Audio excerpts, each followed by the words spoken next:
have you respond? I think there's some more questions to be asked. Does he disagree that our nation's infrastructure is outdated and needs repair? Does he disagree that we need to do more to put American workers back to work and to invest in industries that have growth potential over the long term? Does he disagree that 1/3 of the country who doesn't have broadband access should have access to broadband? There are a lot of areas where there is agreement with across the political spectrum, from investment in infrastructure, doing more to be competitive with China, and what we're really talking about here is how to pay for it. And so what we're looking for is proposals of alternatives. If you don't want to raise the corporate tax rate, still lower than it's been over the last 70 years and across decades, if you don't want to do that, if you don't want to put in place a global minimum tax, what are the alternatives? We're happy to hear those proposals. Go ahead. Thanks, Jen. Yesterday, when President Biden spoke about corporate taxes, he specifically named Amazon out of the kind of Fortune 500 companies that have paid zero federal taxes. Why did he just name Amazon? It's just an example. As I noted, there were actually 91 companies who didn't pay any corporate taxes in 2018, so there were many to pick from. And about the Baltimore plant, we understand that there is a contamination of about 15 million doses. When did this happen, and when did the administration find out? Well, the issue was identified as part of rigorous quality control system checks, and HHS made us aware late last week. And so we understand that this supply is headed to Europe and not for the United States. But how does that really overall sort of change J&J's supply plans? And were they planning to use this plant to deliver the 24 million doses they had planned to deliver by the end of April to the United States? Well, the issue doesn't impact, one, any of the J&J doses that are available, of course, already on the market. Johnson & Johnson has made clear that they expect to deliver 24 million doses in April, and that they expect to meet their commitment of 100 million doses by the end of May. So we are looking forward to that. Obviously, these are doses that the U.S. government has purchased, but we also have plenty of doses from Pfizer and Moderna regardless. So there is no supply disruption caused by the Baltimore plant for U.S. supply? For U.S. supply, for the supply that we are anticipating through the course of May, we have been assured that they expect to meet those deadlines. And one more about Hong Kong. As you're aware, there were 7 pro-democracy veterans who were advocates, pro-democracy advocates, who were arrested yesterday. And this is obviously, a continuation of Beijing trying to quash pro-democracy protests in the country. Do you have a comment? Is the administration monitoring that situation even now? We certainly are. Today's politically motivated convictions in Hong Kong of 7 pro-democracy activists once again shows the degree to which Beijing seeks to crush all forms of peaceful dissent in the city. These activists were taking part in a peaceful demonstration of over 1.7 million Hong Kongers protesting for the autonomy and freedoms promised to them by the PRC. Their conviction is yet another example of Beijing eroding Hong Kong's freedoms and failing to live up to its international obligations under the Sino-British Joint Declaration. Go ahead, Kelly. Once the company informed the administration about the timing of the problems at the plant, there's so much focus from this White House about transparency. Was there an obligation to speak about this earlier than acknowledging today that you knew last week? Well, I think it's important for people to remember that this plant has not been FDA approved. It's still going through a rigorous review, and J&J is, of course, working through that process to bring the facility online and gain authorization. So HHS updated us. In fact, this is probably the process working as it should. HHS updated us on J&J's manufacturing, including where things stood with the facility at the point where they learned about the issue. It wasn't going to impact our supply. It wasn't going to impact the supply to the American people. And of course, J&J is working through this with the FDA. So we'd certainly refer to them on the process. On the infrastructure, climate, jobs plan, the president also talked about inviting Republicans to the Oval Office. Yeah. Given the comments from his longtime friend Mitch McConnell, do we have that on the books yet? And do you anticipate that there is any House really settling into the idea that this will be a Democrats-only push in order to accomplish this big priority? Well, we just announced the proposal yesterday. There's a long history of agreement on infrastructure and the need to invest in infrastructure, the need to take steps to be more competitive with China. We feel there are a lot of areas of agreement, and the president will certainly be inviting Republicans and Democrats here to the Oval Office to have discussions and meetings about the path forward, to hear their ideas. There are some differences between the ARP. The ARP, the American Rescue Plan, was an emergency package. We needed to get it done as quickly as possible. Early in the 21st century, humankind had been long engaged in a war. We've got a little bit more time here. World of reality. The objective truths of science just make common sense. Versus the world of delusions. At the final hour, reality was winning. The culture of white supremacy and material worship was in danger of disappearing into the dust of time, and so that world of delusion, desperate to maintain their control, invented an existential threat, and they summoned it from the dark void of the universe itself. 2 unidentified objects will breach U.S. airspace within the hour. That's decoded chatter from the underwebs. That's real news. Mount Jennings Observatory reports several objects moving toward the Earth with enormous velocity. Impact imminent. The White House has just confirmed multiple objects have entered U.S. airspace. I don't want to conceal the gravity of the situation the world confronts right now. Dr. Pearson is a chief advisor to the White House, speaking on behalf of NASA. What you've been saying on your show is really, really irresponsible. But should a liberal arts professor have a nonpartisan government position? Scientists don't have any answers, but some are pointing to George Soros. We've heard reports now of 4 more explosions in Grover's Mill, New Jersey. We saw a flash in the sky. It was about 200 miles away. I heard it over my head, and then I see a streak, and boom! There was this boom, boom, boom. Listen, thousands of meteors burn up in our atmosphere every single year. But who controls the sciences? That's the other big question we need to be asking. Did they just hang up on me? Strange weather all around the impact areas. There's gale force winds with rain and hail all along the equator. Have you noticed that George Soros and Bill Gates both have names consisting of 5 letters which end with an S? Looks like this is not a hoax. I'm in Grover's Mill, and I can tell you this meteorite is about 300 feet in diameter, just enormous. Police are pushing the crowd behind a fence. Jesus, this is the most terrifying thing I've ever witnessed. There's something coming out of the top. It's very large, and it's not recording. Over 60 people, including National Guard and state troopers, are dead, dismembered and burned in a truly gruesome scene. I call upon the angels, bring forth the sound of victory against all aliens, interplanetary and from Mexico, and strike, and strike, and strike, and strike, until you have won victory. I summon the angels, I summon the angels. I can hear them now. Can you hear them? I hear them. Can you hear them? I hear them. For an alien invasion, flush out your system with greens and take 1 teaspoon of apple cider vinegar. Then rub my blue chakra crystals over your face. I have to just note this.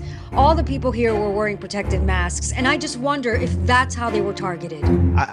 Can we get back to the issue? The governor of New Jersey is mobilizing the National Guard. State Department sources confirm that whatever's coming out of these asteroids may be some kind of intelligent life form. The American way of life that makes the Earth a beacon of hope across the universe, really, is in danger of being extinguished by illegal alien invaders. How did this dumb-ass Democrat administration allow that to happen? Only our troops can save us now. The radical left thinks spending more on the military is an outrage. It is an outrage. Our budget should be 100% defense. And prisons. We're counting on our boys. That's right, I said boys. Not girls. Not they. Our goddamn boys! U.S. forces are actively engaged in military operations. 39 degrees. Oh my God, it's standing up. It's way over the tree. What are they talking about? Global emergency. Cool. Boys and chemical agent coming in from Jersey. Bushes, gas masks do not work. There's a black smoke. It's everywhere. We got millions of people coming across the border. There's no crowd control. There are bodies scattered from Grover's Mill to Plainsboro, crushed to death or burned. Fires spreading everywhere. Anybody who's talking about cuts for the police and the military this year ought to be ashamed. They're saying climate change has made for a perfect storm here. Is that what the Green New Deal was all about? Maybe green never referred to green plants and trees, but green as in little green men. But can we get back to the matter at... There's no one has any information you can trust. I think this is God punishing us for pulling down the statues of our founding Confederate fathers. You know, Black Lives Matter was here 2 weeks ago. They could have been scouting the place, planting bombs. You don't know. I'm sorry. The body of Dr. Pearson has been identified. He was identified by his teeth. I'm fine. What you've been saying on your show is... Sorry, does your non-Christian belief system affect your loyalty to the United States? I'm Baptist. Baptist is still Christian. They're everywhere. We can't win. Fortunately, we have the Second Amendment written for this very moment. On this network, we don't take away your rights to say exactly what you believe. I'm proud that we have a flat earth society here and white terror gangs with a healthy fear of lizard people. That's just America. So whatever this is out there, alien invasion, Bigfoot, chupacabra, green eyes, it don't matter, does it? No, it really don't. I am a fighter, okay? That's why I'm still here, and that's why I'll always be here. Sign up for my pay channel, and you'll get this I Hate Antifa t-shirt. We'll get it in the mail ASAP, so that you can have it before the world ends. Go out in style. Listen up. If you're watching this, then you're one of the chosen ones. There are miles of sewers under New York City. There are cellars, vaults, storerooms, railway tunnels. We will gather the strong and we will rebuild. And when the time is right, we will have our revenge. Because of those of us that have survived, the patriots, it's our world now. So if you want to live, you know what to do and where to find me. I'll be holding the line. There's absolutely no alien invasion. Honey, are you still in the basement? It's a beautiful day. You want my guns. I know it. We all know it. Well, Mr. Speaker, you could come and take them. With that, I yield back.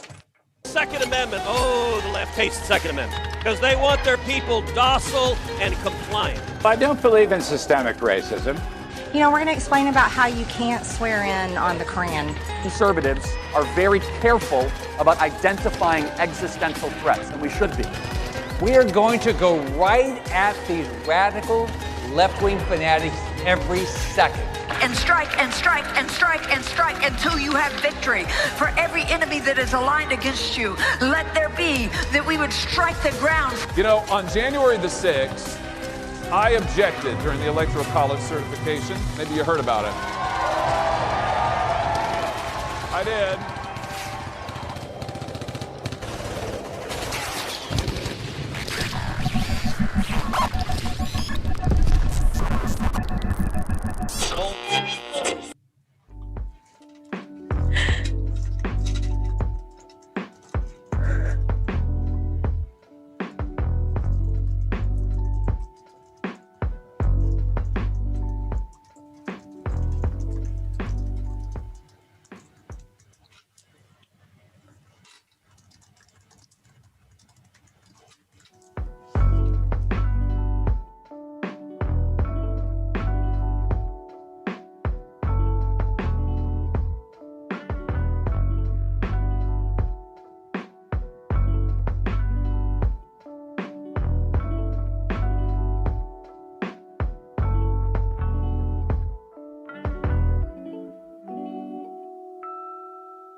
Hello and welcome to the Nomiki Show. I am Nomiki Konst, and that was a beautiful, brilliant April Fool's Day production by Matthew Cook, the filmmaker.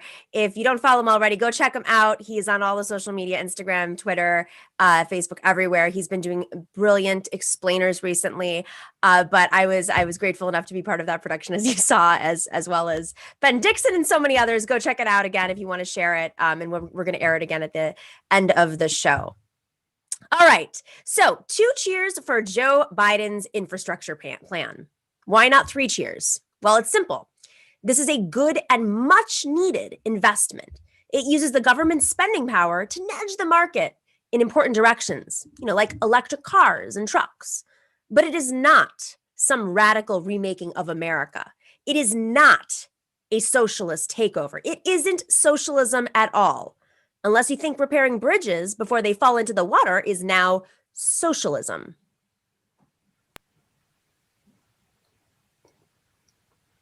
I don't think the infrastructure crowd really bargained for President Biden's massive expansion of federal government planning to rule over the economy. Not to speak of his gargantuan tax hikes, especially business, regulations knocking out fossil fuels in a Green New Deal, all that he campaigned against, but it doesn't matter. It's going to be in the package. We have described this as transformational, that is, transforming America's economy, transforming American values. And as I said before, I do want the economy to resume prosperity and job creation, especially now with the greatest stimulus being vaccines and business reopenings. But I really do not want to transform a free enterprise, market-driven economy into some kind of centrally planned socialist approach that really significantly curtails the power of private enterprise and expands the power of unelected elites in Washington. That's a big part of the story of this package.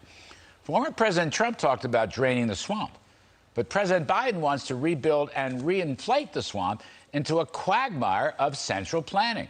Mr. Biden is dreaming of LBJ's Great Society and FDR's New Deal. I'm dreaming of tax cuts by Harding, Coolidge, and Mellon, which followed the catastrophic Spanish flu of 1918. I dream of supply-side tax cuts sponsored by JFK and Ronald Reagan and Donald Trump. I dream of deregulation, which rips tens of thousands of pages out of the Federal Register. So as you can see, we have competing visions here. Okay, Mr. Kudlow, let's take it down a notch on that talk about how radical this is. It is not radical, but this is an insight into the mind of President Joe Biden. I actually think that the White House is okay with Republicans calling this socialist, as preposterous as that may sound. It helps them portray Biden as aggressive, radical, able to leap tall buildings in a single bound. It's the new triangulation 2.0. Sound revolutionary? Inflame the right to rally the left to your side and then kick aside those dead armadillos as you walk down the middle of the road. To be sure, this is a change from where we have been, and a good one, okay? Ronald Reagan said government was the problem, and frankly, no president since of either party has really tried to turn that around. But President Joe Biden's government is not the problem. It is actually part of the solution right now. That is not close to all I want at all or what we need right now, but it is a necessary step. Something about this moment reminds me of a title of a great novel written years ago by the Cuban-American writer Richard Farina. The book was called Been Down So Long, It Looks Like Up to Me. Well, I don't know about you, but that pretty well sums up how I've been feeling after years of neoliberals and Trumpites. We've been down so long that Biden looks like up, that government doing its basic job looks like up during a crisis. And I guess, he is up compared to what he was and what was before. But doing a bit better than what was is not the standard we need now. That's how we got to neoliberalism and Clinton and his third way. Better than Reagan, we were told. Well, fine. This is better than Trump. It's better than Reagan. But let's not get too rhapsodic that we forget this is all just baby steps. As I pointed out before, the $2 trillion Biden is proposing to spend over the next 8 years is barely 1% of the U.S. economy a year. It is only because we have been down so long that this looks like up and away. So get a grip. Go to work. Think bigger. Demand bolder.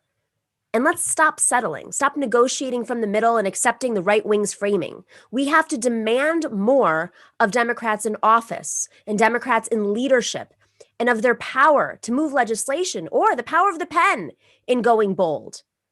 This is just a start on a better country, but we have to keep in mind right now that we're not just dealing with a crisis right now and mandating a crisis, but we have to be thinking about 30, 40 years into the future. What the millennial generation's retirement is going to look like, how that's going to affect society, climate change, how we are going to build back better right this very second might be on Biden's agenda. But if we really want to transform this country and prevent the Larry Kudlows from focusing too much on tax cuts and creating a bifurcated society, then we have to really start demanding more of our leaders, our Democratic leaders who hold the purse strings right now, who hold the power, and are just making excuses. All right, we have a great show today. Kenzo Shibata joins us. He's going to talk about the state of the charter school movement and organizing in Chicago, what teachers' unions are fighting for right now in Chicago. It's like the same thing on repeat, but there's a little bit of shifting happening. It's not where we need to be, but he's the guy who's going to tell us. And then later, we're going to have Arun Chaudhary and Rep Rabb here to talk about today's news. There's a lot of it, maybe a little Matt Gaetz drama. Can't stay away from that. It's fun. Too easy of a target. All right, we'll be right back.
All right.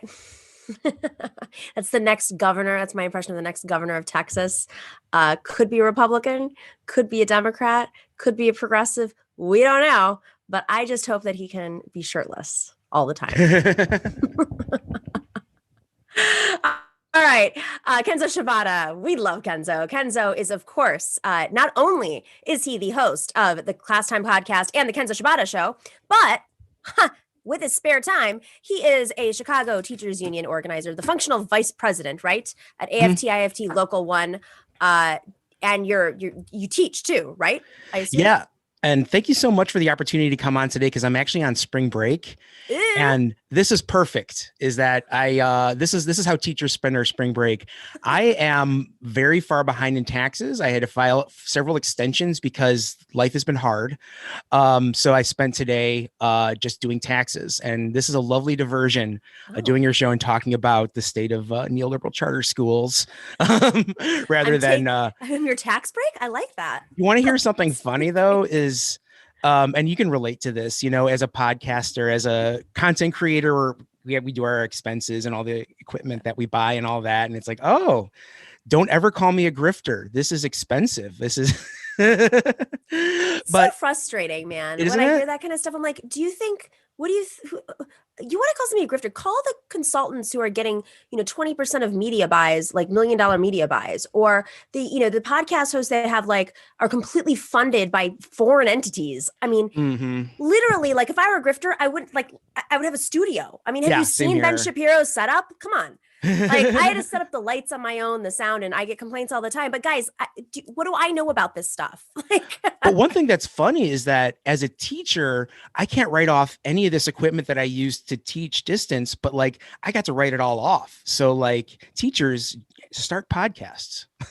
Oh, that's a little smart. Teachers, #teachers start podcasts. That's a new movement. But not for the tax break, for, the content. Okay. Yeah, well, I mean, listen, if we had a fair tax system, then we wouldn't have to be having this conversation. True. I'm pretty sure that when Jeff Bezos files his taxes, he's not asking these questions. He's like, how do I write off my helicopter? Actually, it was written off. The helicopter pad was free in New York when he had it set up.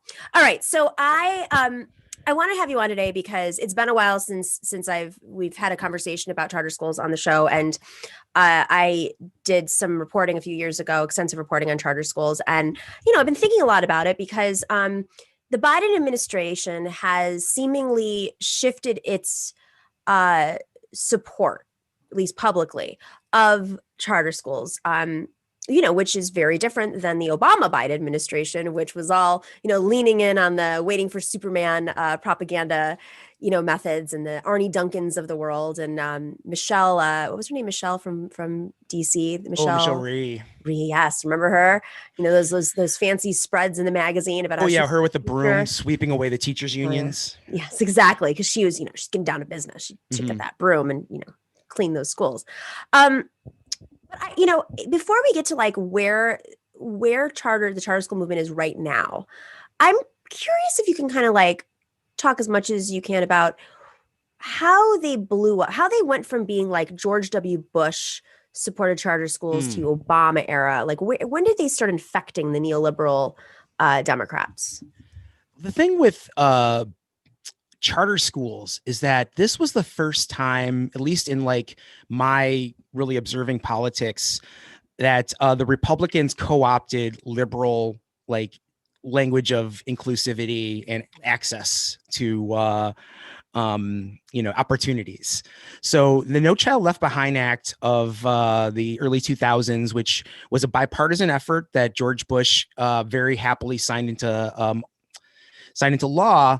What that did was, for the first time, it broke down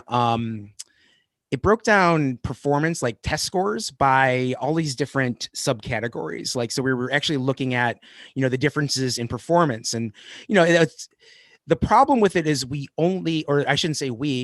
Bush administration only looked at those outputs and not the throughputs. They looked at okay, so the, schools in Black neighborhoods have lower test scores in schools in more predominantly white neighborhoods.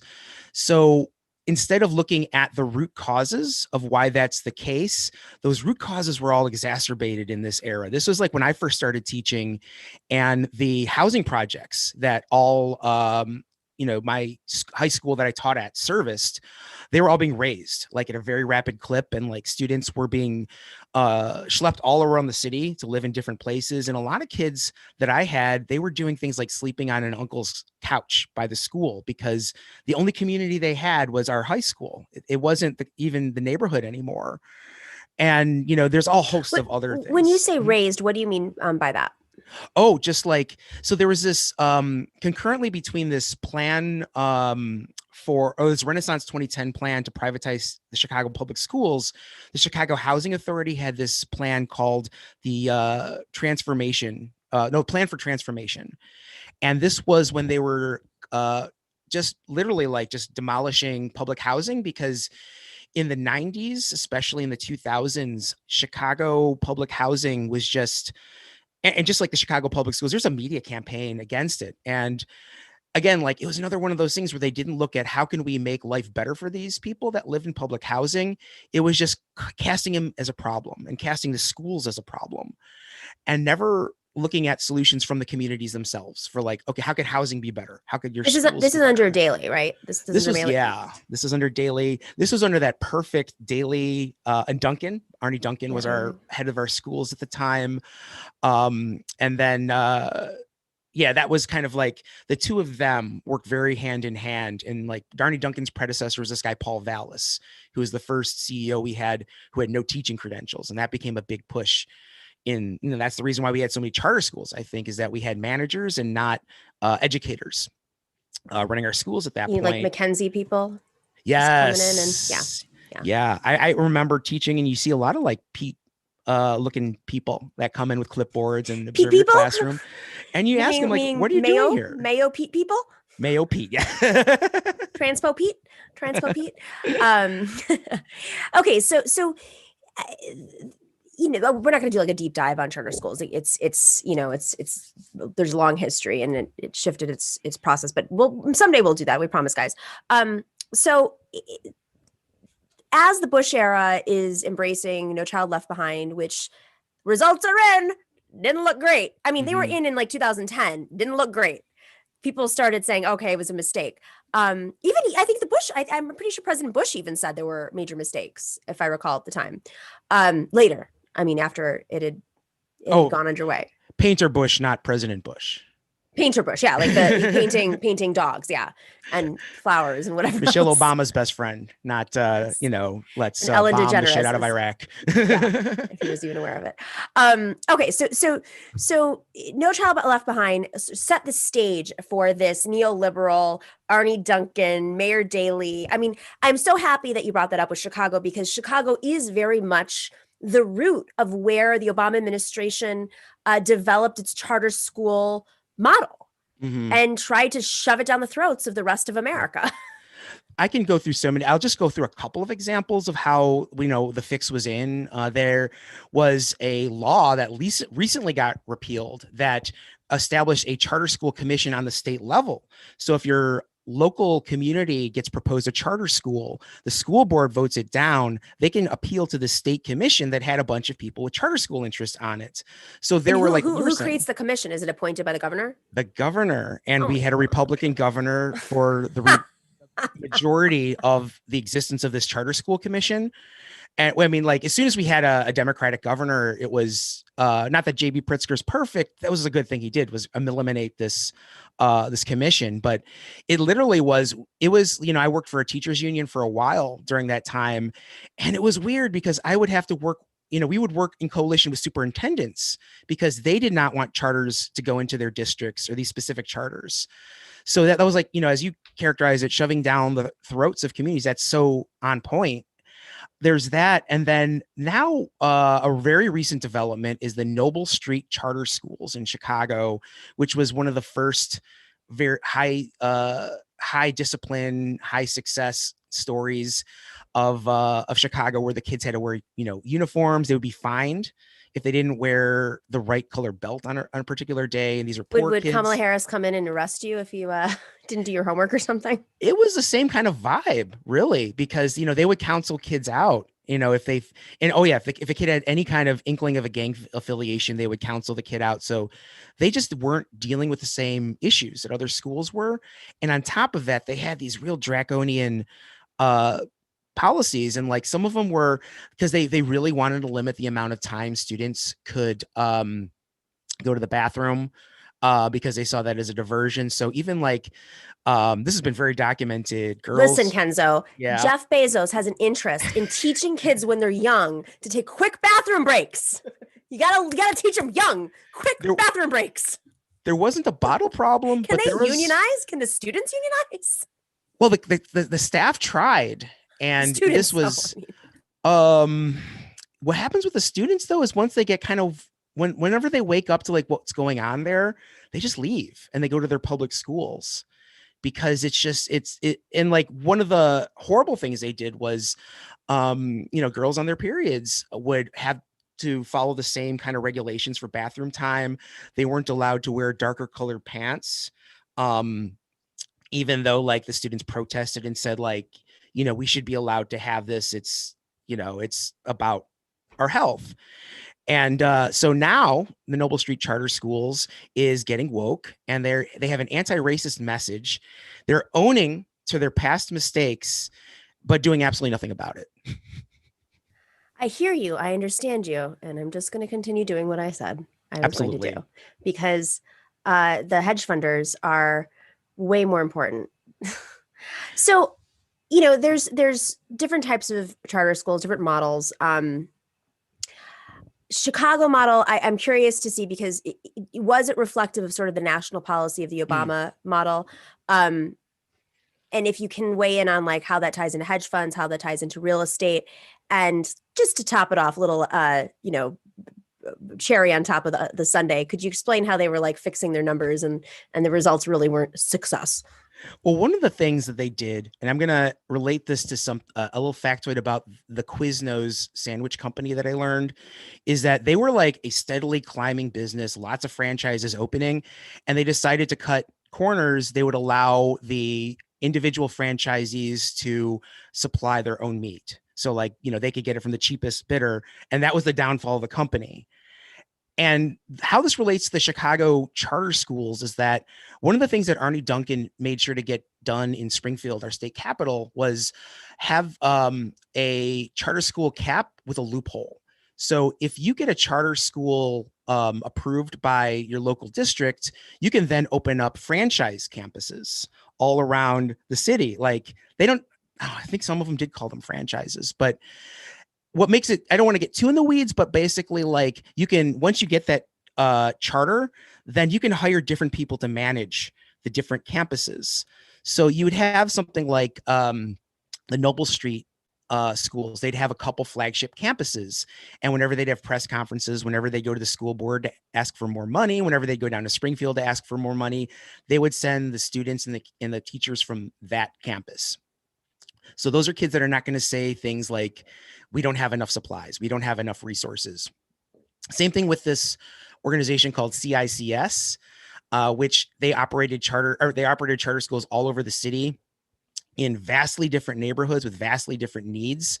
And they had one that they opened up in an old Catholic school, and they did this recruitment method where they brought in the old Catholic school kids with the promise of like, you'll get the same Catholic school education for free. And so that became their flagship campus. And like those kids were, their test scores are sky high. They're better than, some of the magnet schools in the city. And, then that was kind of the lie they were sold on over the few years. And that's how they were able to kind of perpetuate themselves is, by having these flagship schools that don't represent the underfunded, for lack of a better term, like stepchildren of, the flagship campuses. So essentially they were using the school that they put in students who had, they frankly didn't educate them. And then they used them in that one school as the model of success. Yeah, basically like, they would have, because of these other satellite campuses, they would get the city and the state money, and they would use the model schools as like a fundraising device to like bring in the money from foundations. So it was a racket. Right. It is a racket. It's just amazing to me. I think that there's like so many ways in this world to legally make a ton of money. And I just don't understand the people who like the charter schools. To me, it's just like, it's so complicated. It's so detrimental to society. It's almost like you're a sociopath if you're like, you're basically bargaining off of the lives of Black and brown communities, and like, yeah, you're making some money, but like, there's a million other ways to make that much money if you're that type of person. I've like, it's I feel like in 30 years we're gonna look back and be like, what? Like, what was Obama doing? Why was Arnie Duncan? Like, who sold them this bill of goods? And what is the appeal? What is the appeal? Like, what? How much money are they making? The hedge funders making off of these charter schools? And by the way, simultaneously they have to fight unions, which is. The money comes in very interesting ways. Like, that's why for a while there, the message from the opposition was we have to talk about for-profit charter schools. But the thing is, with nonprofit charter schools, they run the same kind of rackets as a lot of the nonprofit industrial complex does. Like, they'll have a director making a hideous amount of money, like the UNO charter schools at their most, if they're the highest of their corruption and power in the city. They've had to rebrand a bunch of times. Their director was making $285,000 a year, which was like $100,000 more than the head of the entire Chicago public schools. And like, you have to think why. And like, he only managed, I want to say, a dozen schools. And, you have to ask, like, why is that? Like, why is he getting paid so much more? And so you look at, like, he was very connected to Daley. He was like one of the people that really turned that organization, which was once a very progressive organization, and made it another patronage trough for Mayor Daley. And then he was the co-chair of Rahm Emanuel's first election campaign. Very clouded guy. Never really spent a day in the classroom, but like, also like, he started out as a progressive, grassroots organizer, which is really depressing. Juan Rangel. He went from being one of the most powerful people in the city to, like, at this point, his name is mud. Wow. Well, I mean, this leads to the next part. All right, we're sitting. It's 2021. You've had red state uprisings. Across the country, amazing red state uprisings with teachers. I mean, Arizona just successfully, with the ballot measure, was able to, I mean, the fact that you have to do this is ridiculous, but organized a wealth tax to pay to increase the budget of public schools, because Arizona has some of the worst public schools in the country, severely underfunded, Koch model, Ducey, whatever their agenda is to basically like privatize the state, I guess. So this is good. The branding, the Democrats who may have been open to Obama and Arnie Duncan's charter school strategy are now starting to wise up. And at the same time, so is union leadership. The teachers unions have from the bottom up, thank God, the ground up, really started to like sharpen their teeth, right? So do Democrats now, I mean, I look at someone like a Cory Booker, like I think he's probably trying to shy away from his charter school leanings, the money that he took from charter schools, and many other, younger neoliberals who kind of came up in the Obama era. So is the charter school movement dying? Like, what is the state of it? Are they rebranding? Where do you think they're going to go now? I think right now the charter school movement is kind of at its heels, because education during this pandemic has just, we've had to shift funding away from normal everyday operations to PPE and things like that.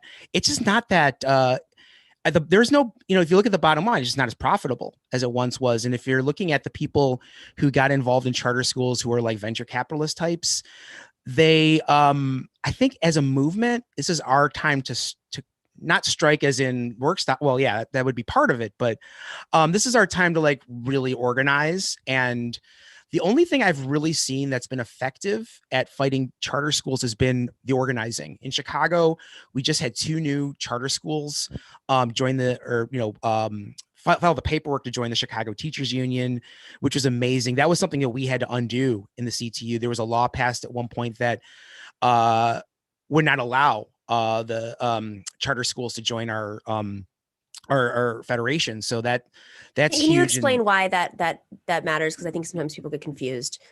Oh yeah, because we basically we're already in a point where we aren't all in the same contract. Like the Chicago Teachers Union is under one big contract, and that's everyone in the regular CPS schools. And then each charter operator, and this is also kind of confusing because there's different operators under the same flagships. They have different contracts. So, and this is something that the CTU has been very good about doing, is making sure all the contracts expire around the same time, which gives us a lot of power in case at one point we might all need to walk out at the same time, because that's our ultimate power. And since, the uptick, we have about 10% of our schools in unions now. People have been shying away from opening new charters in Chicago. It's just not as lucrative. And like, we had 3 go on strike and 1 almost go on strike in the past couple of years as well. And there's no easy money in an organization where workers want to strike. Like, so I think that, if we continue this kind of pressure, it's going to force the capitalists to like kind of back off on it. Cause I don't know if, through law we'll be able to, it's still too enticing, that language of equity that they use. It's still too enticing, I think, to a lot of electeds. If you don't know the number, it's fine. But like percentage wise in the Democratic Party, what percentage of like federal elected Democrats do you think have, in the past at least, taken charter school money? Oh, I'm not sure. If I had to venture a guess, I would think fairly high. The thing about charter school money too is that it's not always a straight line either. Like I was talking about Juan Rangel from the United Neighborhoods Organization, which became a charter school network, which wasn't. It was a community organization. He was doing a lot of, he had a lot of the parents, because the thing about his schools they were safe. Like because the discipline was so high, they didn't have gang members in there. So that's kind of how they were able to sell it to parents. But then sometimes, and often actually, the parents then would be expected to do political work for him. And that's part of the reason why his name is Absolute Mud right now, is you don't want to be affiliated with him, because it just became open that that's how he was operating. When you say political work, what are you like canvassing? Knocking doors, making phone calls, like he was building his own little union, except the parents weren't part of it. Absolutely. Yeah. Like, well, it was, the parents were the power, but he was the decision-making. That is insane. And it was a house of cards because, he and, all the people behind him, they've been replaced by others. And I'm kind of using them as an example when I'm like talking about how the whole charter movement is kind of in flux, because they keep rebranding. Their campuses keep organizing too, which is awesome. So they're I believe a fully unionized charter system now. So one of the things that I found, I think it's important to give folks the context of just how dehumanizing and how dangerous charter schools are. This isn't every charter school, but when I was covering this and doing research on the effects of charter schools a few years ago, I was really blown away by how many charter schools, because of their hedge fund model, suddenly became, not profitable enough, or they decided to sell part of the real estate, and it was, everything was set up in the structure of like a deal. So the charter school had shut down, and a couple of years later, the student would want to, they'd have to go to a different school, obviously, or they would have graduated from that charter school and maybe they took a break and then they want to go to college and they're trying to find their transcripts. And guess what? They can't get their transcripts because the school is not in operation. There were some stories horrifying, in which some of these charter schools just left the property, and you'd go to the properties and there were boxes with extremely confidential information, transcripts, other stuff, included of the students' financial documents, just hanging out in the middle of like an abandoned, building.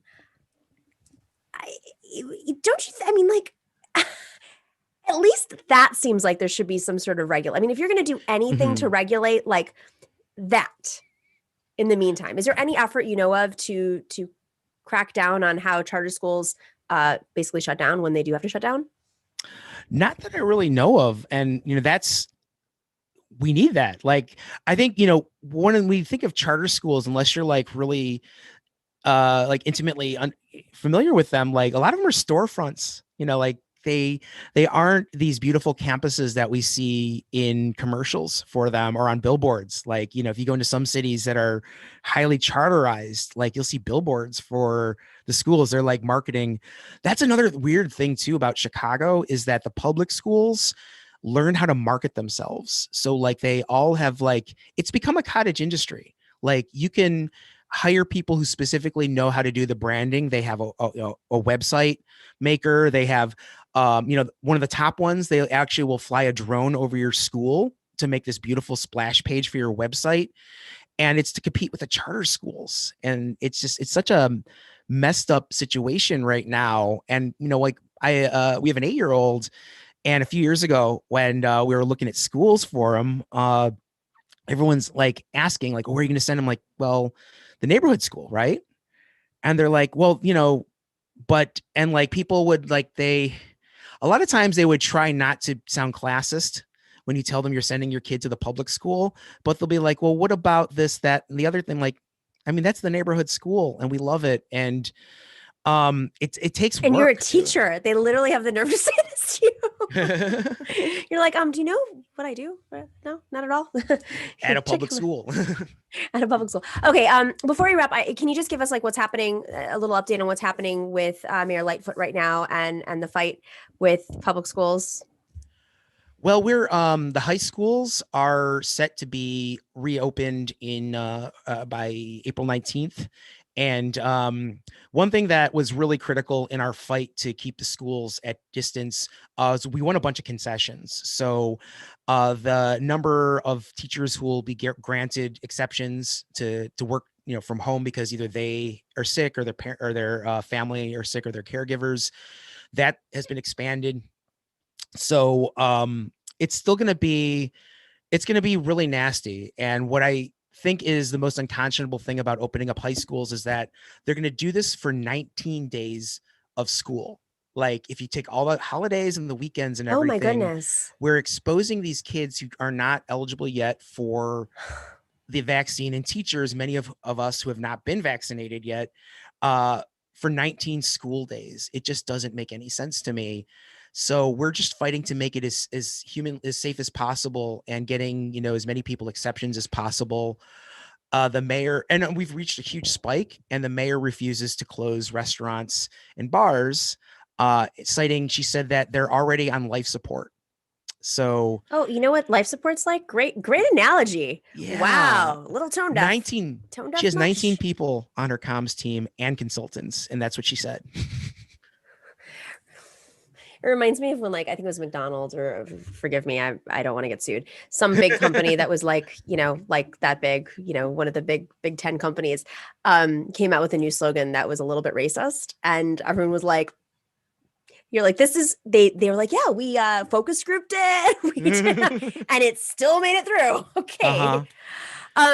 19 people on her comms team. Well, that reinforces the patronage, fun patronage that we like to play. So all for 19 days, what is her excuse? Like, that is cuckoo for Cocoa Puffs. Mm-hmm. She doesn't have one at this point, and she is snapping at all the local political reporters in the city. Marianne Ahern, who's one of the most respected political reporters in Chicago, she's been having these little petty, I don't want to say fights, because Marianne Ahern isn't taking the bait. She's remaining professional through it.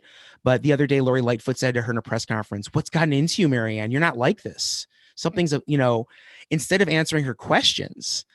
And it's weird because when you see Lori Lightfoot on MSNBC or like one of the more national places, or any of the national platforms, she gets a lot of softballs, but here she's just resorted to like name calling reporters. It's a sight to behold.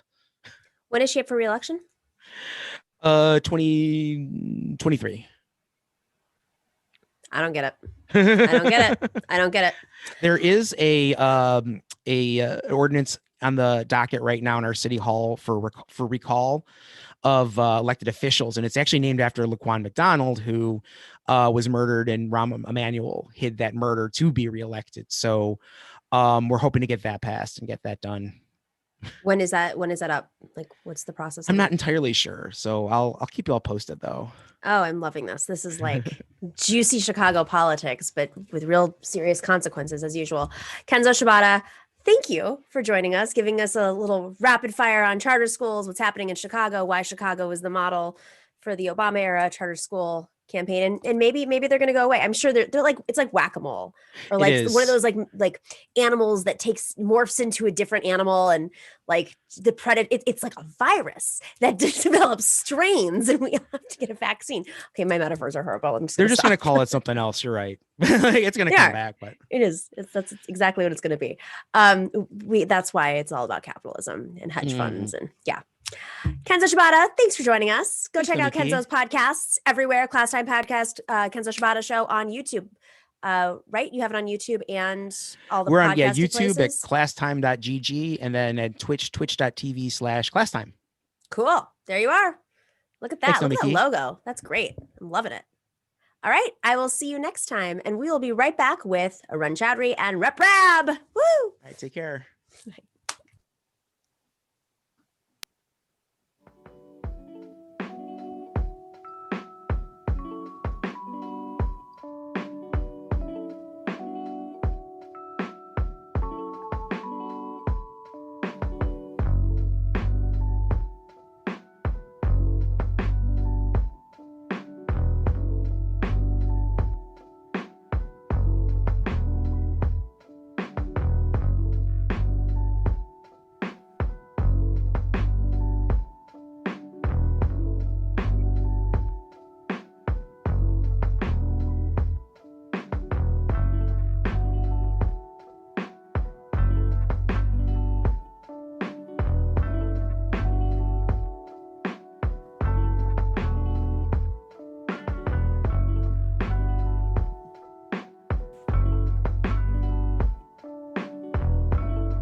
Breaking news. I just wanted to let everybody know that even though I have received a vaccine, I had to get a COVID test yesterday, and to get on an airplane, I'm going somewhere next week, and it's negative. Just want everybody to know that.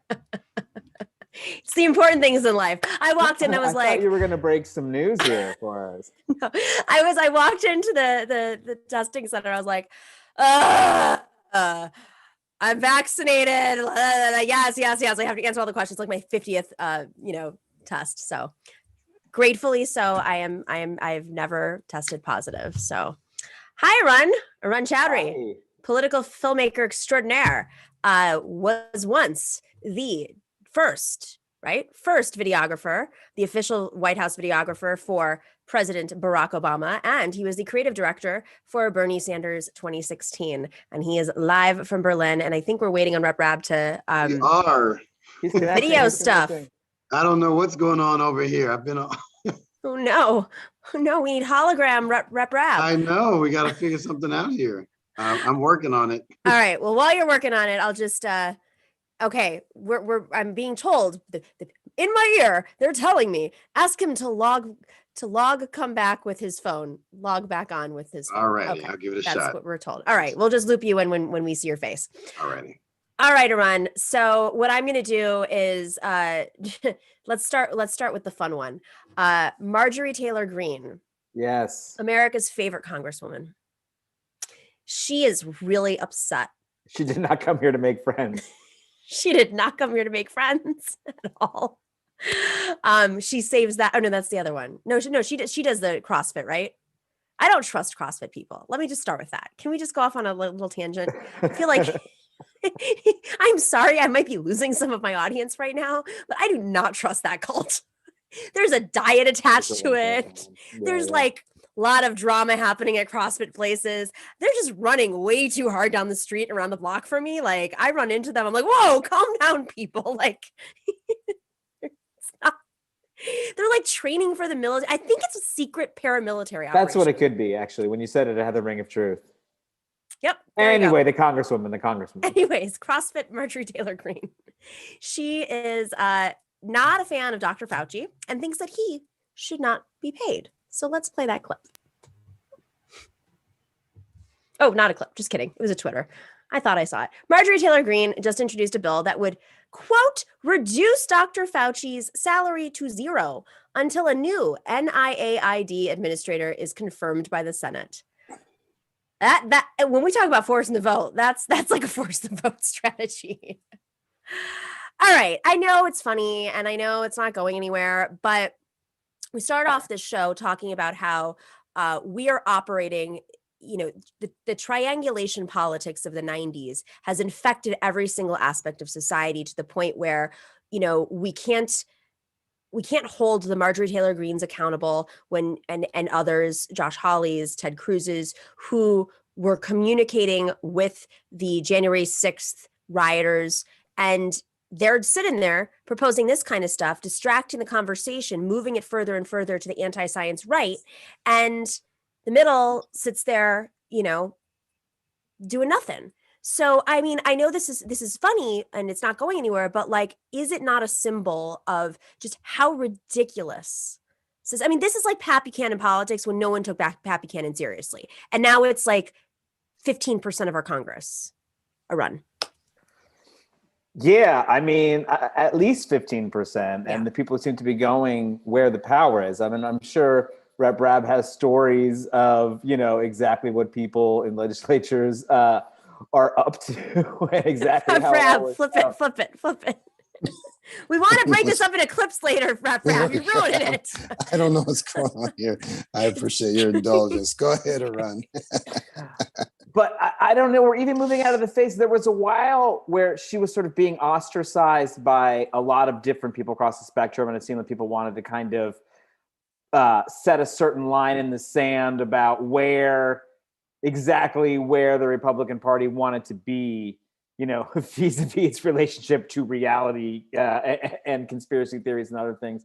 And that doesn't seem to be there anymore as we're entering into the sort of opposition phase. Like, I don't know if you both can feel that, but I can feel the sort of shifting into like the execution strategy. Like they've looked at the field long enough, they've seen what they've seen, and now through 2022, they have the play and they're going to run it. That's how I feel. I think you're right. And I think, you know, that's why on both sides, by the way, they've moved past January 6th. Like it was no big deal, just no big deal in history. I mean, what's your take, Rep Rabb? Is this like the new norm? I mean, it's been the norm forever, but it's distracting. It's the quiet part going to continue to be loud? There you go. That's it. That's the next show I'm going to produce. It's going to be called The Quiet Part Out Loud. Dry powder, yeah, that's good. Yeah, it's interesting. When we have folks who are far right, extremists in the past, they've been novelties, right? And they could say, well, they're anomalies, right? But where they support establishment conservatives are on all the things that matter most, particularly in these times when you talk about reducing the size of government, what government does, who we should bail out. I mean, right, that's one of the things that governments are supposed to do is bail folks out. We are the social safety net, right? We provide that. Well, when do you do it? When don't you do it? Who do you go after in terms of what we consider priority disruptors in the worst sense of the word on our society? Like not a single person went to jail over the Great Recession, right? Not a single person, and that was under a Democratic administration. We have mass incarceration that has been bipartisan, mass detention and deportation that has happened under both Republican and Democratic administrations. So when you're talking about the uber right wing, and they say some crazy stuff that even ultra conservatives are uncomfortable about, so what? When the establishment is very much right wing, and there has to be other terms, because right and left are no longer, they're not meaningful because they've been co-opted in so many ways. Let's say establishment, right? Because that establishment transcends political ideology, right? But it's about embracing certain structures and systems that transcend those ideologies, but at the same time affirms them. So if you are a Wall Street Democrat, like, I don't care what you think about the LGBT community, or you're against Asian hate or whatever, right? Like, I get that. That's great. Those are addressing symptoms. The crisis that is capitalism, that is imperialism and militarism, all based on white supremacy and heteropatriarchy. Anyone who doesn't feel comfortable about using these terms is suspect. They're suspect. If you have an elected official that is uncomfortable talking about white supremacy, talking about patriarchy, talking about imperialism or militarism, they are part of the problem. And we have to use those words. And we can find different words because not everyone knows what that means. But we also have to take the time to reach people where they are, not talk down to people, and explain these systems of oppression in ways that people can understand. And that shouldn't be hard. I do it all the time. But if you're too lazy or too concerned that you're going to piss off lobbyists or your biggest donors or corporate media, then you are part of the problem. And perhaps you shouldn't be in these positions to begin with. And on us, 1 second, Arun. On us, I think it's important for us to understand that we are trying to expand our movement. And so for us a great lesson of movement organizing is you set demands of your lawmakers, you set demands of your opponents, but the people you're trying to move, you want to reach them where they are and bring them in.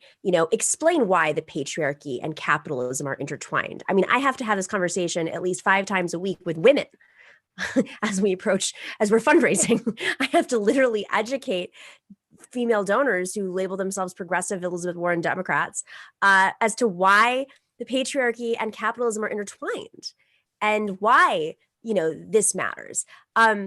But I know a lot of organizers now, they're using the tactics that and Joshua Kahn Russell talks about this all the time, who's a regular on our show, using the tactics that you use against your opponents on your potential allies and, frankly, your own allies and your colleagues.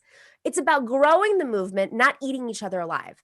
All right, Arun, I'm sorry. I chucked. No. It builds on, and it's going to come right around perfectly, because what I wanted to say was it's not just about arming your allies, with facts, figures, the truth, narrative, stories to tell. It's also about countering what others are doing because other stories are being told.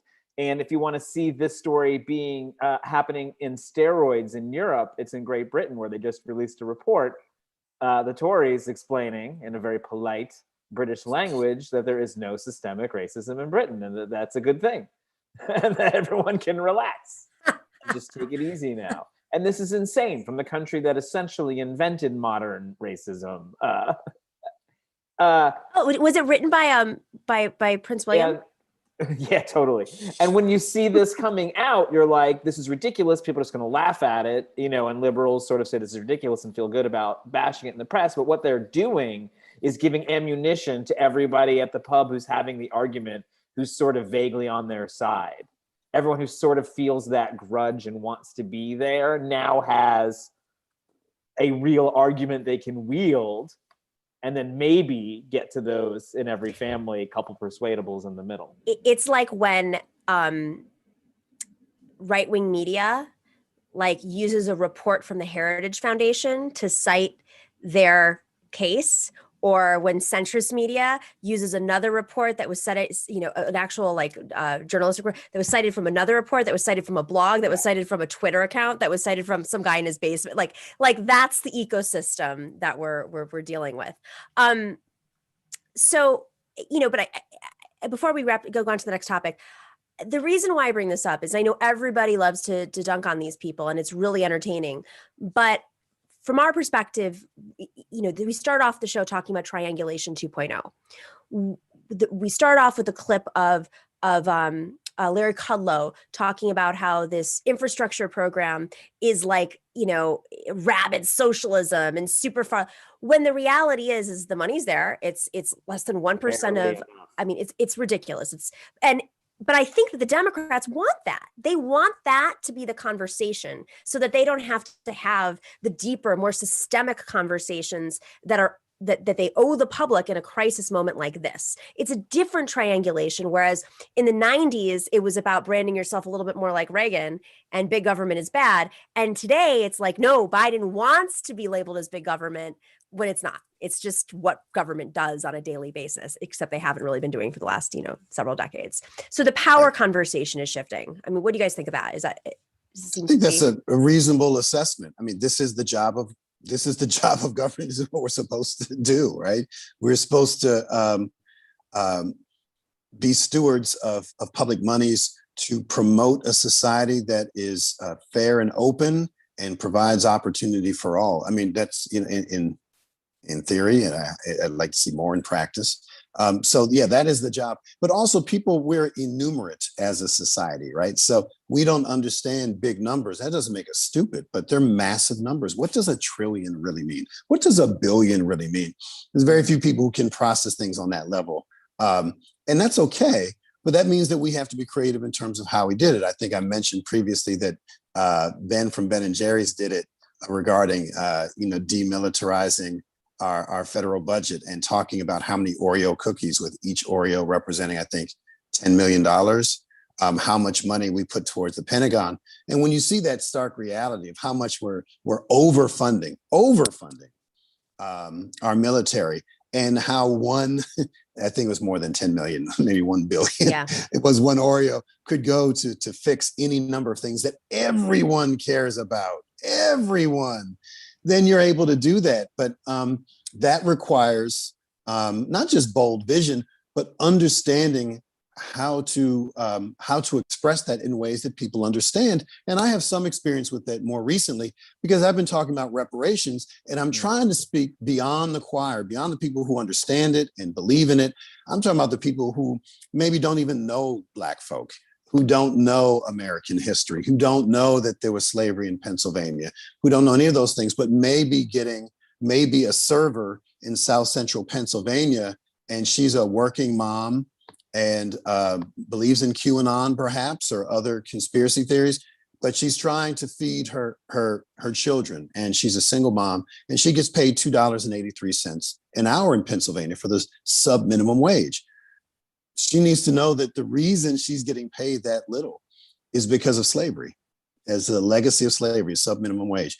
And if we can prove in visceral ways how it impacts people's own families, own lives, legacies of oppression that hurt people far beyond Black folk, who are the boogeymen or the representation of all that is violent and wrong in society, and show that these tentacles go far and wide, then there's a felt need to address it because it hurts them where they are. And perhaps they can see they have more in common with folks who are not the enemy. And the enemy is actually these structures that seek to divide us and go after one another. It's interesting you say that, because if we were to talk to, say, like the patriotic right that believes that we should be spending money on defense, and we broke it down, like how much of the money that we spend on defense goes to troops and how much of it goes to a missile that's just like sitting there waiting, it's never going to be shot. I mean, and that ties back to, like, why are we spending? Well, it's really just because Kyrsten Sinema's constituents who work for Raytheon. I mean, literally, that's what this is about. Like, it's coming down to, like, that's what this is about. Yes. Kyrsten Sinema's constituents that work at Raytheon, and that's what's holding everything up. Did you see there was I'm sorry, I have to jump in because it's so outrageous, and it's just, you know, as a peacenik dear to my heart. There was just a report, I think it was on CNN, that there are many contracts that the government will have to pay penalties if we leave Afghanistan before a certain time, because we're going to get to that. We actually sign contracts. We sign actual contracts, international contracts, and we'll have to pay penalties. Oh, well, we print the money. You know, it is what it is. Okay, on a similar note, you know, the target of pretty much the left right now is Kyrsten Sinema and Joe Manchin. And even if they are to be primaried and defeated, something that it's going to be a game of whack-a-mole, and there'll be another one that pops up. So it turns out Stephanie Murphy from Florida, everyone loves her, by the way. She is just phenomenal. Stephanie Murphy from Florida is unions lover, leftist lover, Floridians lover. She's like the quintessential Emily's List candidate, if I were to kind of put it out there. I don't know the right way of saying it. I'm going to get attacked now. And what I mean by that is, like, wealthy, pearl clutching, that kind of person. All right, let's put that up there real quick. The hurdles for Biden here, because as much as they're still kind of giving lip service to the idea that this could be bipartisan, it's certainly clear to me that there's no way that that's going to happen. If you disagree, I'd be fascinated to hear your take on it. But it does seem like they're going to have some challenges keeping all Democrats on board in the House, and that there may be some serious pressure points for the administration, both from the progressive left and moderates in the caucus. Yeah, I agree with you entirely. If there's one thing Republicans can agree on, it's they don't like taxes. And this bill would raise taxes.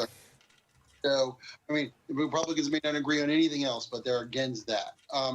I do, again, you have a very good point. There's going to be, on the left, you have progressives like AOC, Alexandria Ocasio-Cortez. They don't think it's big enough. They don't think $2.5 trillion is enough. They want to spend more. And then you have moderates, let's say like a Stephanie Murphy of Florida, who's eyeing possibly a statewide run.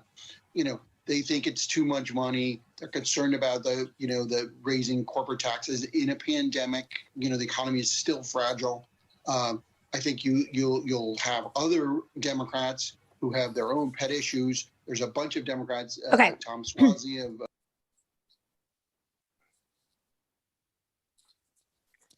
You're muted, Nomiki. Thank you. Guys, it's only been a year plus and I still don't know how to unmute myself. God damn it. So I'm so happy you mentioned Tom Suozzi, because Tom Suozzi is representative from Long Island and Queens. He is a member of the Problem Solvers Caucus. Do you want to know what the fun part about the Problem Solvers Caucus is? This is the great gimmick here. They cause problems? They cause problems. They're a caucus, a bipartisan caucus with only like a couple Democrats in it. And they vote internally in secret about where they're going to go on a bill. And then as a unit, they all have to vote that way. So the Democrats in the caucus say, well, you know, we made a decision internally, and so I now have to vote with the Republicans. That is creative caucusing. I want to write a book someday called, or maybe you guys should, it's not going to be from me, maybe Rep Rabb should, creative legislative caucusing strategies. Right. How to hold up your government. Real stuff. How to hold up your government. So Stephanie Murphy, you're going to have this whole cadre of people, even on the left too, where now it's like, oh, I can get drunk on power, and my pet issue, which might be a very real good pet issue, everyone's doing the force the vote, essentially. So yeah, what do we think of this? This is horse trading, 101. This could be posturing so that they get their pet project in the mix. It could just be old-fashioned pandering. And then there are people who actually believe this nonsense. When do the saber rattlers ever talk about how much it costs for another endless war? It never comes up.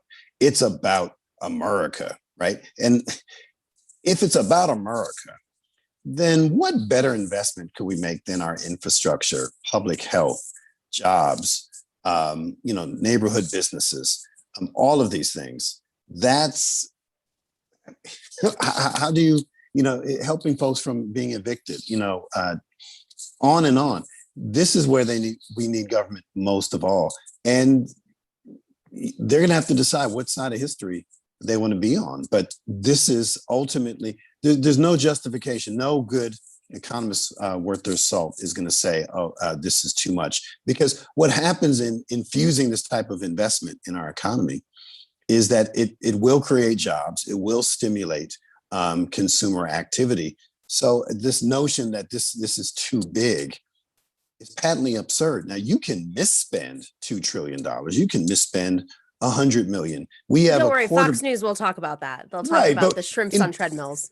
Exactly. But in Pennsylvania, we have a $250 million tax credit for the horse industry to help rich white folk and their horses. Now, they never, we support it every year. Well, not we, but it is supported every year in our annual budget. No one complains about that. Why do they not complain about it? Most of them don't know about it. And they don't realize that money does not have to go to that purpose and can be used for things that most people care about. Run. I just want to see more of the famous Nancy Pelosi discipline. I want to see the reason Chuck Schumer is leader. The nail that sticks up gets hammered down. Like, what's the problem here? How come only people who get out of line when it comes to something about green energy, ever end up sort of getting put in their place? That's right. People should be squashed. The road to transformational change was not done on having even if they lose, even if they don't care about these little pet issues or whatever comes up, we can't have a million of these conversations. That's not how the New Deal was done. Yeah, So I mean, I want to see discipline. This is I've been beating the drum on this all week. Senator Schumer is talking about canceling $50,000 in student loan debt, and he's disappointed, and he wants at least Biden to do the $10,000. Disappointed. Number one, Biden's blaming the Senate and Manchin and the right wing and whatever he's blaming it on. It's like, you've got a pencil, you've got a pen, you have the ability to eliminate federal student loan debt with the swipe of a pen. You have that power. Nobody's holding it over you, right? And Schumer, grow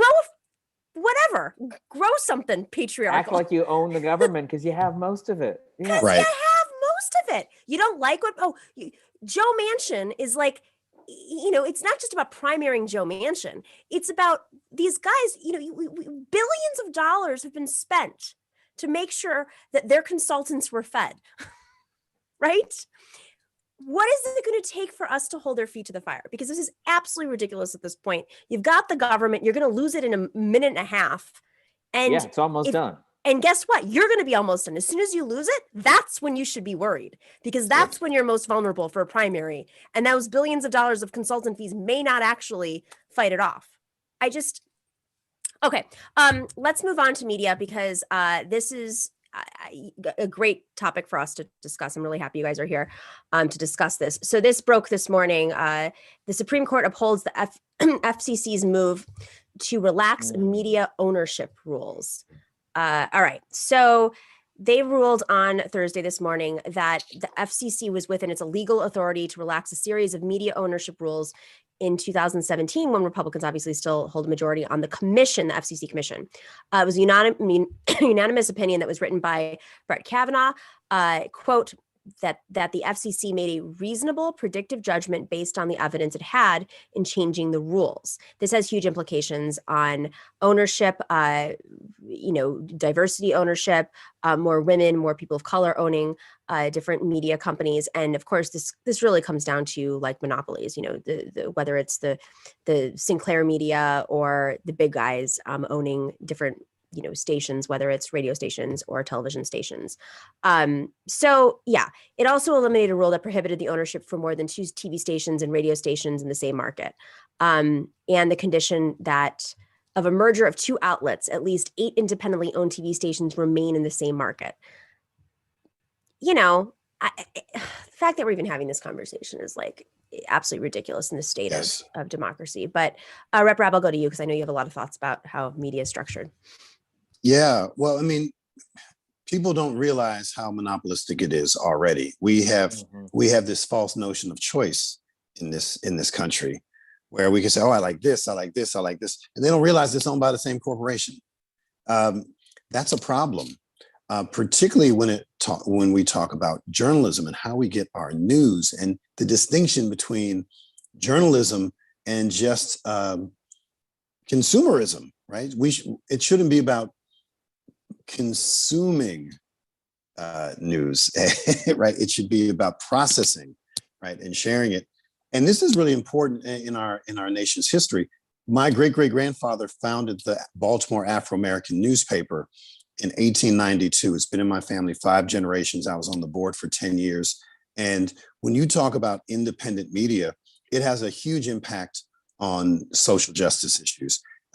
My ancestors' paper, if a Black person was caught with my family's paper, not too long ago in the wrong places and all over the South, they could have been lynched, because the power of the Fourth Estate is so meaningful, particularly in the hands of the oppressed. And when we're talking about an era that was facilitated under Clinton, where that consolidation was intensified, you have we have a more pluralistic society, and more ethnic diversity, all kinds of things, and even less representation and equity in this ecosystem, media ecosystem that matters most, because it's now more invasive than it's ever been. And we have issues around privacy, around intellectual property. We even have concerns around, foreign intervention, right, used in the electoral process.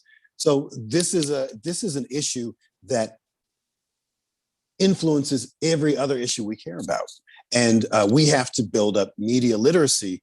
And that's something that we have conservatives here in Pennsylvania who talk about civic literacy, and it's normally about probably learning the Pledge of Allegiance or something, or learning about the Founding Fathers or what have you, really basic kind of reductionist type of things. But we need to have a civic literacy that puts in context how our media and journalism is represented within that mix. We have to do it.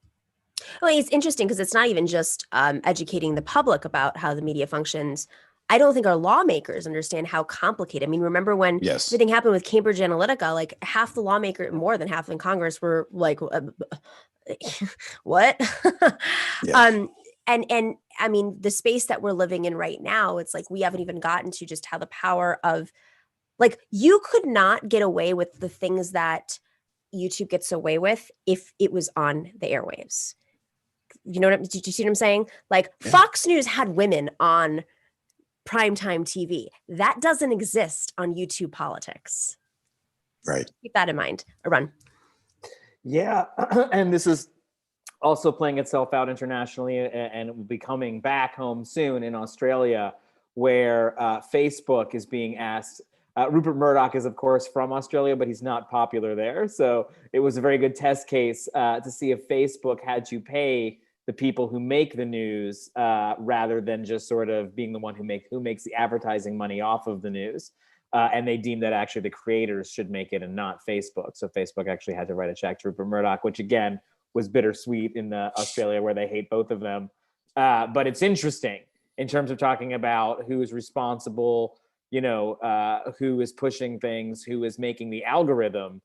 If the person making the algorithm is not the same person who benefits from a certain kind of news becoming more popular, that actually does change the media landscape. Interesting. I have to think about this now. Huh. I mean, we've discussed, it's very hard to kind of see how it would play out. But I know Lance from the Turfs has talked about like a union of content creators, at least on YouTube. I mean, it's well needed because they changed the algorithm and suddenly everything shifts. People talk about it all the time. But, I'll tell you, what we made last month is significantly different than what we're making this month. And it's partly because, yes, people are not consuming as much media post-Trump. Sure, there's a natural aspect of that, but it's not like YouTube does not have the ability to make sure that people are digesting news and the right news. And when you look at the top shows that come up on Facebook, it's 9 out of 10 of them are right-wing cuckoo media. And it's not because it's more shareable, to an extent, yes. It's because it's boosted. And, we know because 5 years ago, the numbers were very different on the left. Millions would tune into our live streams. And now it's ridiculous. It's like down to 20. Something's got to give. And hopefully our lawmakers, maybe folks like Ro Khanna and others can really start to prioritize this because it's having a damaging effect on our democracy. No better evidence than what happened on January 6th. Final thoughts? Yes, Rep. I know you got one. Yeah, I think it's also important to remember that the airwaves are public domain. We own them. And then we commodify them through government and then sell them off, license them to folks with a lot of money. But that process is overseen by the government, right? That all the things that all of our devices, all of the internet, everything, it's chopped up. And we, the people, are supposed to decide how it's happening through our elected and appointed officials. That's really important. The same with Wall Street, right? The capital markets, when things go public, right? When these folks they have startups and they get a bunch of money, they're a private entity, and then they want to sell shares on the stock market, that is regulated by our federal government. That is a privilege that they have access to through government. We control that. And if we say we want an equitable process where all people are represented, it's not just the elites, not just the right wing, not just this or that, that is in the province of government, the people who we elect to make that happen. It is not just something that was created by one entrepreneur or one corporation or one industry. That is actually created and overseen by our government. And if we build the literacy around all of those things, we can manage our expectations and we can mobilize to say, this is what success looks like. This is what shared prosperity and openness look like in things that are regulated and managed by the government itself. And most people don't know that. Arun, final thoughts? No, I mean, I think that's so well said. We're supposed to we act like these things are happening to us. Yes. All comes back to power. At the beginning of the conversation, where are the power dynamics? And the one thing that we know the private sector fears above all else is competing with the public sector, despite all the propaganda that tells you the contrary. That's so right. I don't know. I don't know how it all happens, but I think part of bold transformational change, if anyone from the administration is listening, would be to revitalize Voice of America, would be to try to consider making domestic news standards, would be to create competitors, a competitive online classifieds that doesn't mimic all the things Facebook does, but maybe one or two of them. Yeah. Yep. Arun Chaudhary, political filmmaker, coming from Berlin. Always a pleasure. Rabb, author of Invisible Capital. Just made me think of that. Representing the 200th District of Pennsylvania, Northwest Philly. And Nomiki Konst, host of the Nomiki Show. Thank you all. Always a pleasure. We will see you soon. Soonish. People know what I'm talking about tomorrow. All right. We got some shout outs. Thanks to everyone on Twitch for the level 2 hype train. I am not saying this, Dorsey. Choo choo, Pogger, Nomi, cheer. I hate you. Kowalski from Nebraska says, I'm at the geographic center of the continental U.S. Does that mean I'm the most powerful centrist? I mean, it depends on if they're fracking there, like what the power grade is. Maybe power comes from the coast, not in the center. And so as a result, I mean, yes, you'd still be the most powerful centrist. Curious. Kyler Asado says, will Matriarch be investing in the progressive Illinois movement? Lots of elections up there and no one running it seems. It's a little early because, we have redistricting right now. So I think a lot of folks are thinking about running in a lot of these districts and are not sure what the maps are going to look like. Every state has their own redistricting rules. Hopefully by the end of the year, most states, if not all of them, will know what the congressional lines look like and who's running where and what, that's, I think, the biggest calculation right now. Thank you to Olivia Alley, who gave out a tier 1, a 1-tier, 1 community sub gift today on Twitch. Thank you, Olivia. And thank you to Mitty Docs, who gifted 2 tier 1 subs today on Twitch. And Shane Barretto says, I would recommend giving this a listen. Episode 49, epidemiologist Dr. Michael Osterholm update on COVID-19. It's a rundown on the variants and the causes and the issues around not having a global vaccinations effort. Try to stay safe, everyone. Absolutely. We've talked about the apartheid, the vaccine apartheid on the show a bit. I think we're going to touch on it a little bit more. All right. Schultze 100. Wow. I like hearing about Rab's history. Interesting stuff. I do agree. Professor Harvey K, mixing it up in the live chat. Hi, Professor Harvey K. Hope you're well. And let's see what else we have here. We have Mitty Docs and Mario who are working those algorithms. As always, thank you for your time and your effort. And huge thanks to our YouTube mods, Bob C, Chokin, The Orb, Chuck Diesel. Thank you. So grateful. And over on Twitch, Dorian Sapiens, A Difficult Truth, Nug Wrangler, Means, separate category, Nightbot, because Dorsey loves Nightbot. I'm going to get him a mug that says Dorsey loves Nightbot, and he's going to drink it when we go over our ads together and talk about CBD. That's what we're going to do. But thank you to everybody for keeping the chat rooms troll free, and we will see you tomorrow for Femme Friday. Same time, same place. Stay in solidarity.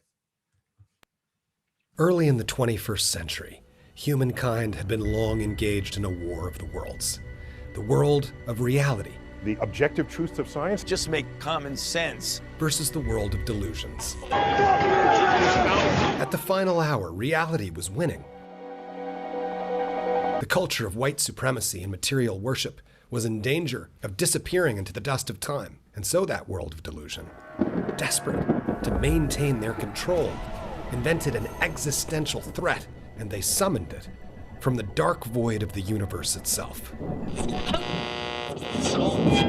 Two unidentified objects will breach U.S. airspace within the hour. That's decoded chatter from the underwebs. That's real news. Mount Jennings Observatory reports several objects moving toward the Earth with enormous velocity. Impact imminent. The White House has just confirmed multiple objects have entered U.S. airspace. I don't want to conceal the gravity of the situation the world confronts right now.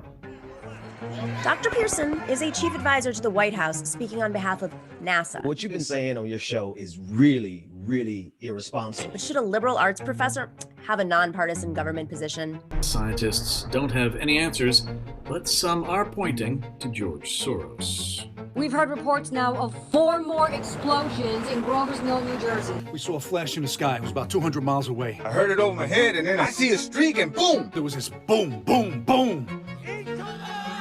Listen, thousands of meteors burn up in our atmosphere every single year. But who controls the sciences? That's the other big question we need to be asking. Did they just hang up on me? Strange weather all around the impact areas. There's gale force winds with rain and hail all along the equator. Have you noticed that George Soros and Bill Gates both have names consisting of 5 letters which end with an S? Looks like this is not a hoax. I'm in Grover's Mill, and I can tell you this meteorite is about 300 feet in diameter, just enormous. Police are pushing the crowd behind a fence. Jesus, this is the most terrifying thing I've ever witnessed. There's something coming out of the top. It's very large, and it's not recording. Over 60 people, including National Guard and state troopers, are dead, dismembered and burned in a truly gruesome scene. I call upon the angels bring forth the sound of victory against all aliens interplanetary and from Mexico. And strike, and strike, and strike, and strike, until you have won victory. I summon the angels, I summon the angels. I can hear them now. Can you hear them? I hear them. Can you hear them? I hear them. For an alien invasion, flush out your system with greens and take 1 teaspoon of apple cider vinegar. Then rub my blue chakra crystals over your face. I have to just note this. All the people here were wearing protective masks, and I just wonder if that's how they were targeted. Can we get back to the issue? The governor of New Jersey is mobilizing the National Guard. State Department sources confirm that whatever's coming out of these asteroids may be some kind of intelligent life form. The American way of life that makes the Earth a beacon of hope across the universe, really, is in danger of being extinguished by illegal alien invaders. How did this dumb-ass Democrat administration allow that to happen? Only our troops can save us now. The radical left thinks spending more on the military is an outrage. It is an outrage. Our budget should be 100% defense. And prisons. We're counting on our boys. That's right, I said boys. Not girls. Not they. Our goddamn boys. U.S. forces are actively engaged in military operations. 39 degrees. Oh my God, it's standing up. It's way over the tree. What are they talking about? Global emergency. Cool. Poison chemical agent coming in from Jersey Bosch's gas masks do not work.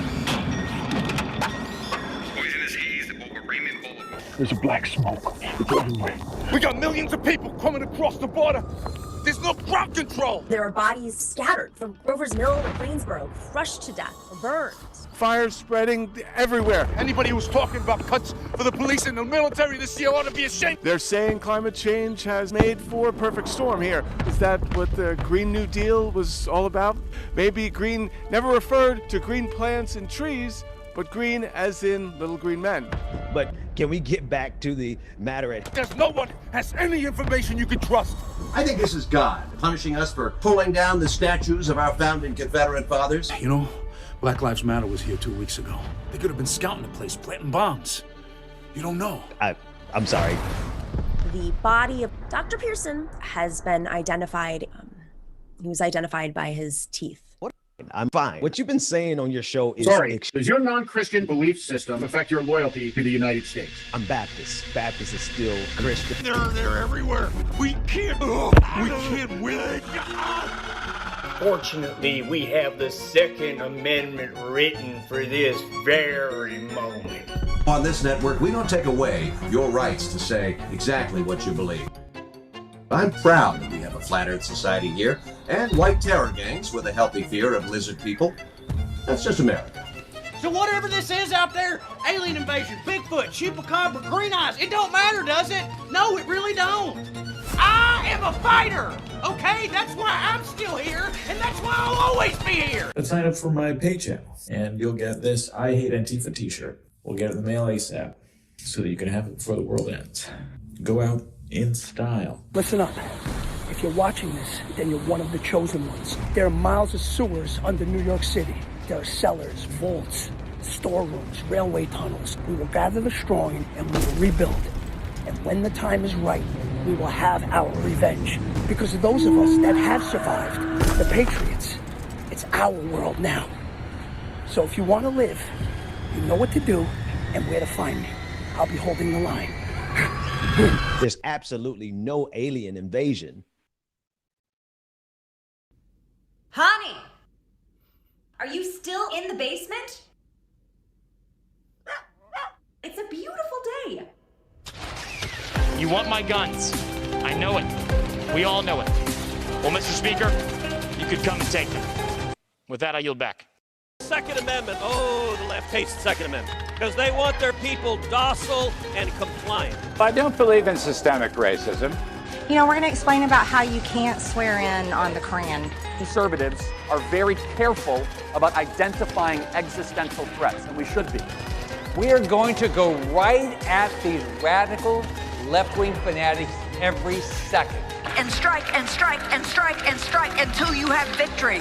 For every enemy that is aligned against you, let there be that we would strike the ground. You know, on January the 6th, I objected during the Electoral College certification. Maybe you heard about it.